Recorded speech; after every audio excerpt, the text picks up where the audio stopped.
오늘은 28강이에요, 벌써. 만큼 철학입니다. 위에서 내려다보지 말고 아래서 올려다보라. 이런 부제가 달려 있습니다. 네, 예쁘죠?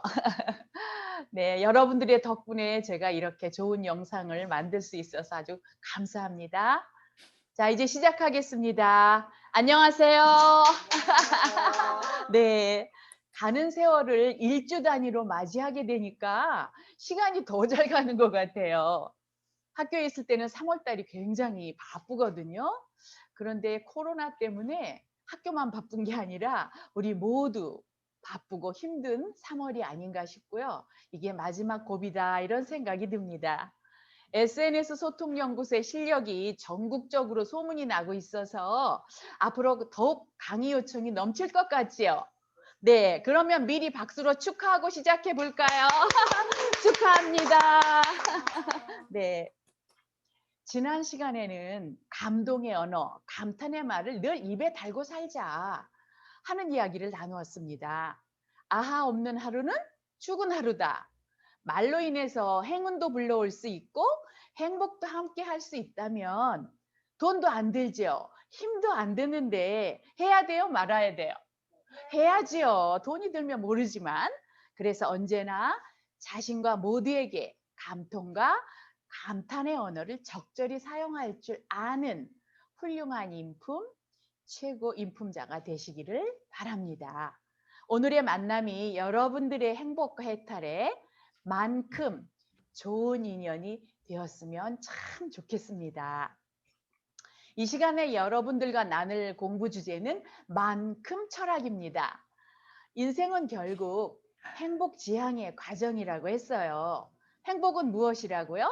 내가 무언가를 바라보면 나에게 어떤 느낌이 만들어집니다. 그 느낌이 좋으면 행복, 그 느낌이 나쁘면 불행이라고 하잖아요. 같은 값이면 어떻게 하면 좋겠어요? 좋은 느낌으로 행복하면. 행복하면 좋겠지요. 그 행복이 아주 큰 도움이 되는 개념 하나가 만큼 철학입니다. 만큼을 이야기하기 전에 우리들이 바라보는 세상을 한번 잠깐 살펴볼까요? 세상은 간단히 두 가지로 구성이 되었어요. 쉽게 남과 여, 음과 양, 뭐 하늘과 땅, 뭐 등등등 엄청 많잖아요.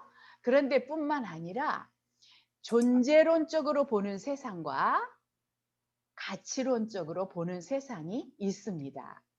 우리들이 존재론적으로 세상을 보고 살 수만 있다면 마음은 언제나 행복하고 평화로울 수 있어요. 왜? 민들레는 민들레, 개나리는 개나리 이렇게 존재로 그냥 봐주면 되거든요. 그런데 현실에서 우리들은 그것을 볼 때 가치론적으로 보는 거예요. 그래서 그게 습관이 되고 일상화가 되어 있어요. 좋다 나쁘다, 아우 밉다 곱다, 작다 크다 뭐 이렇게 가치로 세상을 바라보는 것이 뿌리 깊게 습성화되어 있다는 것이지요. 존재권에서만 살고 존재론적으로만 살면 사람들에게 이만큼 철학 말할 필요가 없습니다. 왜냐하면 세상 모든 것이 있는 만큼 그대로 보이기 때문이지요. 그런데 우리들은 살아가면서 너무도 가치의 높낮이에 길들여져 있어요. 좋다, 나쁘다, 잘한다, 못한다를 하면서 수 없는 갈등과 고통을 일상으로 경험하며 살게 됩니다. 그것을 치료하기 위한 처방전이 바로 만큼 철학입니다. 세상을 가치 차원에서 본다면 어떤 관점으로 보느냐가 문제거든요. 많은 사람들이 보통 밉다, 곱다, 이분법적 관점으로 세상을 보는 거에 익숙해져 있어요. 잘한다, 못한다, 미남이다, 추남인데 전부 이분법적으로 나누어서 생각을 합니다. 바로 흑백 논리라고 하지요. 그런데 이분법으로 나누어서 가치 판단하는 것이 행복에 도움이 되면 아무 문제가 없는데 불행의 씨가 되는 것입니다. 존재론이 사실 이분법이에요. 이 방에 아무개가 있느냐 없느냐 할 때 아무개가 있으면 없는 것이 아니고 없으면 있는 것이 아니어서 바로 이분법인데 존재론 차원에서의 이분법은 아무 문제가 없습니다. 반면 가치 차원에서의 이분법은 문제를 많이 일으켜요. 그래서 우리는 다분법이어야 한다는 것입니다. 공부를 잘하느냐 못하느냐 하면 이분법으로 생각하는 것은 옳은 일일까요? 아닐까요? 아니죠. 0점에서 100점까지 1점, 2점, 3점, 4점, 100점 등등으로 엄연히 다분법이에요. 그래서 백분법이라고도 할 수 있거든요. 그래서 일단 다분법 관점으로 깨어나셔야 합니다. 관점에 의해 행불행이 결정된다고 하면 행복할 수 있는 관점을 취하는 것이 좋잖아요. 생활 속에서 정말로 행복을 원하신다면 다분법을 전제로 생각해 보거나 가치론 이전의 태초의 존재론으로 살면 됩니다. 그러나 불가피하게 가치론적으로 살게 된다면 다분법으로 보면서 살아라 이런 거죠. 이분법은 정말 사약과 같습니다. 다분법 속에도 사실은 함정이 있어요. 그래서 그 함정까지 피할 수 있는 방법이 바로 만큼 철학입니다. 예를 들어 보겠습니다. 50점은 공부를 잘한 걸까요? 못한 걸까요? 100점을 기준으로 놓고 본다면 50만큼 못한 거죠. 그러나 50점을 맞고 불행해야 되겠어요? 행복해야 되겠어요? 아니 50점 맞았다고 불행하면 어떡해요. 그래서 행복해야 다음에 공부를 더 잘할 수 있잖아요.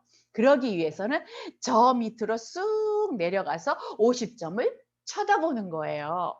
그러면 50점은 40점에서 쳐다보면 10만큼 잘하는 것이고 30점에서 쳐다보면 20만큼 잘하는 거죠. 그럼 아예 빵점을 맞은 걸 생각하면 50만큼 잘하는 것입니다. 그래서 다분법으로 보되 어떻게 한다? 만큼으로 보아라 하는 것입니다. 이러한 사고방식만 이거졌다 하면 행복은 오케이입니다. 일단 긍정평가는 밝은 기운을 내놓아서 행복하게 하잖아요. 그래서 우리가 행복하려면 긍정의 눈을 떠야 하는 것이죠. 첫 번째, 긍정적으로 생각하고 긍정적으로 표현하라. 네. 여러분 얼굴은 밉습니까? 곱습니까? 곱지요. 천하일세 클레오파트라에 비교하면 모두가 만큼 곱지 않지만 노트르담의 꼽추를 생각해 보면 다들 우리는 만큼 미남, 미녀지요. 밑에서 쳐다보고 만큼을 계산하라 하는 것입니다. 이 비결 하나가 바로 만큼 철학입니다. 여러분은 키가 크십니까? 아, 나는 키가 180이 되었으면 좋겠는데 160밖에 안 돼. 그럴 때는 내려다보는 거예요. 20만큼 불행해지죠. 그러니까 위에서 내려다보는 대신에 어떻게 한다? 밑에서 올려다보면서 계산하는 것입니다. 키가 160이면 150으로부터 10만큼 역시 키가 큰 것이죠. 공부 잘하는가 못하는가? 만큼 잘하는 것입니다. 그래서 제가 공부 못하는 사람에게 정말로 공부하는 사람들, 공부 못하는 사람이 아니라 공부하는 사람들에게 정말로 해주고 싶은 말은 이만큼입니다. 공부 때문에 얼마나 많은 사람들이 스트레스를 받아요. 그래서 우리는 만큼 철학을 배우고 익힌다면 항상 좋은 마음으로 공부를 자신 있게 할 수 있지 않을까 싶습니다. 행복하면 공부를 더 잘하게 되지 않겠어요? 자, 그래서 다들 공부를 만큼 잘하는 것입니다. 부모님이 만큼 철학을 이해하고 있는 어떤 집 이야기가 있습니다. 그 집 초등학교 2학년 딸이 40점짜리 시험지를 들고 대문을 박차고 아빠, 엄마, 나 오늘 40점 맞았다! 하고 들어오는 거예요. 자랑스럽게. 얼마나 좋습니까? 시험 점수 같은 걸로 집에서까지 기를 죽여서야 될까요? 안 될까요? 안 되죠. 그래서 우리 모두 다 수련생들이 박수를 쳐주었습니다. 여러분 노래 잘하십니까? 틀림없이 못한다고 할 수도 있어요. 왜? 누구하고 비교하니까? 명다경 강사님하고 비교하거나 이문세 가수하고 비교하거나 이러면 못한다는 생각이 들지요. 그건 어리석은 일입니다. 아예 음치하고 비교해 보세요. 그러면 내가 만큼 잘하는 거죠. 근데 사실은 요즘에 음치도 못하는 건 아니에요. 왜냐하면 그 사람도 앞에 나와서 하시면 우리를 너무 즐겁게 해주잖아요. 그러니까 우리는 전부 다 만큼으로 생각하면 다 행복해질 수 있다는 거예요. 그림은 잘 그립니까? 못 그립니까? 아이고, 못 그리실 필요 없죠. 김홍도나 신사임당한테 비교할 필요가 전혀 없어요. 내 그림보다 못 그린 그림이 얼마든지 많거든요. 사실 내 그림은 왜 여기서 가만히 계실까요? 그거 이미 다 지나갔고 지금 많이 뒤에야. 그럼 계속 눌러주세요. 응. 아, 그렇구나. 네. 네, 이거 다 지나갔고, 네. 네, 잠깐만 이제 화면을 좀 보시고요. 네, 아까 이야기한 거고요. 음, 네, 흑백 논리. 네, 이것이 불행의 씨앗이다. 네. 네, 조금 더 지나가시면 되겠습니다. 만큼 철학의 행복. 네. 보이시나요? 네. 여기서 이제 지금 이야기하고 있는 겁니다. 여기서 키가 큰가요? 네. 노래 잘하십니까? 그 다음에 그림을 잘 그리시나요? 네. 뭐 김홍도나 신사임당한테 우리가 비교할 필요 없잖아요. 그리고 내 그림은 세상에서 몇 개 있어요. 단 하나밖에 없거든요. 그러니까 최고예요. 그래서 운동 어떠세요? 나 운동 못해요. 걸어 다니시지요. 정말 그거면 된 거죠. 만약에 걷지 못하시는 분들은 어때요? 그분들에게 한 가지 소원이 뭐냐고 물었는다면 걸을 수만 있다면 얼마나 좋을까. 그러니까 전부 우리는 만큼으로 생각하는 겁니다. 나는 부자다 하는 분 손 들어보세요. 우와, 두 분 손 드셨어요. 그럼 여러분들 가난하십니까? 아닙니다. 만큼 부자이십니다. 그리고 사실은 우리나라 사람 모두가 절대 부자이죠. 왜냐하면 내가 지금 소유한 것을 지구에 살고 있는 사람 몇 프로의 사람들이 소유하고 있겠어요. 이거를 생각하면 1%도 안 될 거예요. 그렇게 생각하면 우리는 절대 부자다. 그리고 코로나로 인해서 다른 나라에서는 우리나라를 얼마나 부러워하고 있습니까? 이미 우리나라는 이탈리아를 제치고 OECD 7대 상위국에 우뚝 올라갔거든요. 어제 뉴스 보니까 GDP가 올해는 세계 9위가 될 거라고 하더라고요. 그래서 세계 속에서 우리들은 모두 다 만큼 부자이고 아니에요. 절대 부자입니다. 다시 한번 질문하겠습니다. 자, 이거 계속 그다음이구나. 여러분 행복하십니까? 불행하십니까? 이런 질문을 받게 되면 아, 내가 만큼 행복하구나 하는 것을 무조건 떠올리셔야 됩니다. 정말로 행복을 원하신다면 우리는 세상을 바른 관점으로 보아야 돼요. 바른 관점이 어떤 걸까요? 존재의 관점으로 본다면 최고의 행복입니다. 그 존재는 지구상에 단 하나밖에 없거든요. 그리고 이분법이 아닌 다분법으로 보되 거기에서 만큼 철학으로 세상을 바라볼 줄 알아야 합니다. 자, 그 다음으로 가서 어쩌면 행복을 제가 인터넷에서 보았는데요. 함께 같이 읽어보시도록 하겠습니다. 어쩌면 행복부터 읽겠습니다.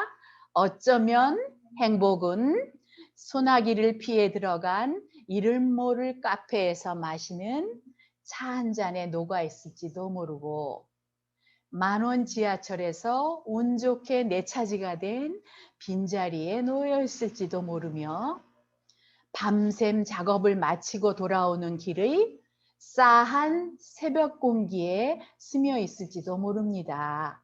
행복은 그렇게 늘 가까운 곳에 있습니다.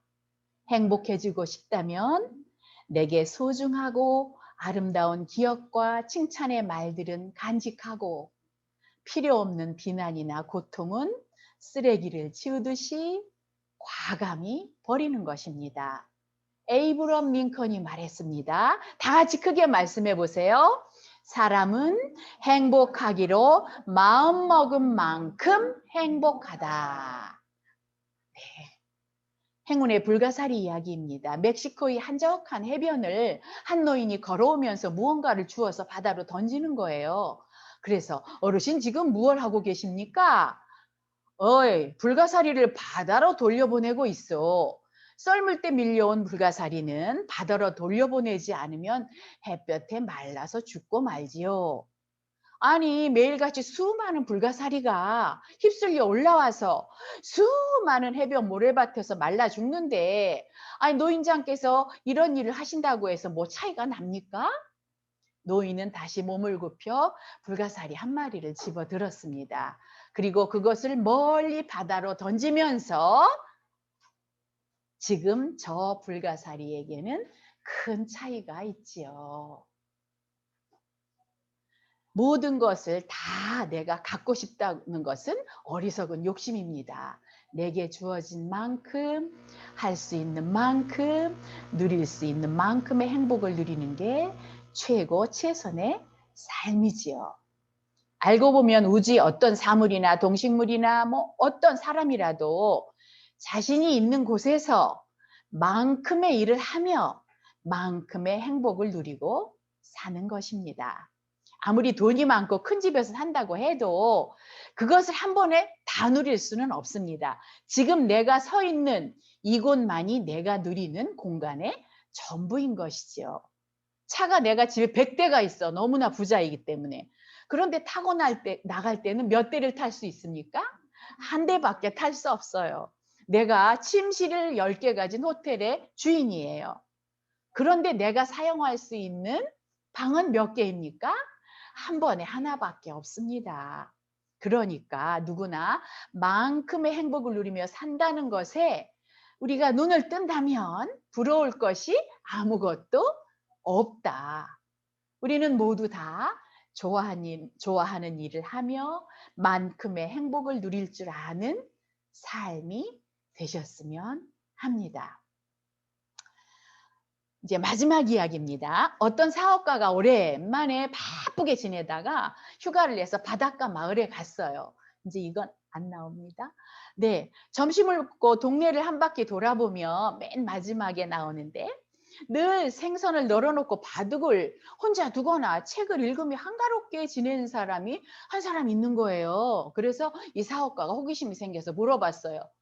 아이고, 하루를 어떻게 지내십니까? 그러니까 이분이 네, 배 한 척이 있어서 아침에 나가서 고기를 잡아갖고 와서 팔고 시장에 팔고 남는 것은 이렇게 말립니다. 그리고 점심을 맛있게 먹고 나서는 바둑을 두거나 책을 읽으면서 이렇게 지내고 있지요.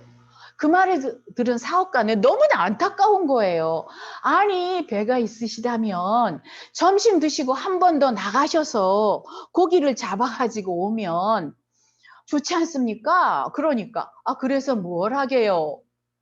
생선을 더 많이 말려서 내다 팔면은 돈을 더 많이 벌 수 있지 않습니까? 그러면 뭐가 달라지나요?